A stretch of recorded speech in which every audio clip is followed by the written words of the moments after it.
10 most commonly asked questions. Why is my check engine light on?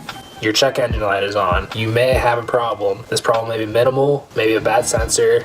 You won't know until you hook something up to your OBD2 port, scan it, get a code, and that code will tell you what's causing your check engine light to be on. Right now, I'm using a Bluedriver, which uses Bluetooth straight to my phone and tells me all these codes if there is a check engine light on.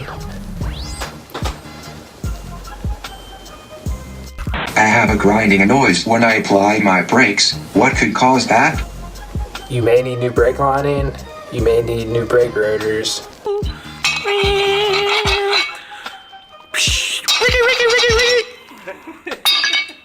Like your rotors may be rusty. If that's the case, just driving will clean off those rotors. You may have a rock stuck in between your rotors and the brake lining. So if that's the case, you may have to tear off your brake caliper and pull out that rock. When do I need to replace my timing belt? Really? You may never need a new timing belt. If your timing belt's maintained, you need to check your timing belt, and if it has cracks or tears in it, you need to replace it. If your timing belt's kept in good condition though, if it's in good condition, it doesn't need to replace it. Nowadays, most all vehicles have timing chains. Timing chains, they tend to stretch sometimes, but they really don't ever need replaced. My car stalls intermittently. What could cause that?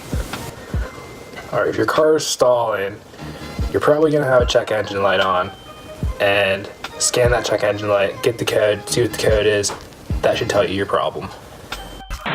My mechanic says I need to have brake transmission coolant fluid flushed. Do I really need to do that?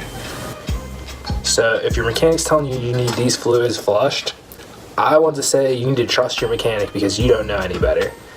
If those fluids look like they're in bad shape and they need flushed for some reason or another, then yeah, they need flushed. But other than that, those aren't fluids that typically ever need replaced. What is the proper fuel to use in my car? If your car doesn't require diesel, most all vehicles nowadays, they just run the standard 87 octane. Now, if you have a performance vehicle, it may call for a higher octane fuel. If it doesn't, it's just a waste of your money though. How much is my used car worth? I would say you want to figure out what people will pay. Is really your vehicle's worth selling whatever anybody will pay for it. Now, a lot of people, they like to look at Kelley Blue Book. So there you can look at Kelley Blue Book, private party. That's what most people say, oh, that's what that vehicle's worth when I'm buying it. Now, if you want a bank value, go to NADA. The NADA value is really what your vehicle's actually worth. I am purchasing a used vehicle. Is it a good choice? Vehicle manufacturers are competitive. There's so many of them, and they're engineering their vehicles better than ever. They run longer.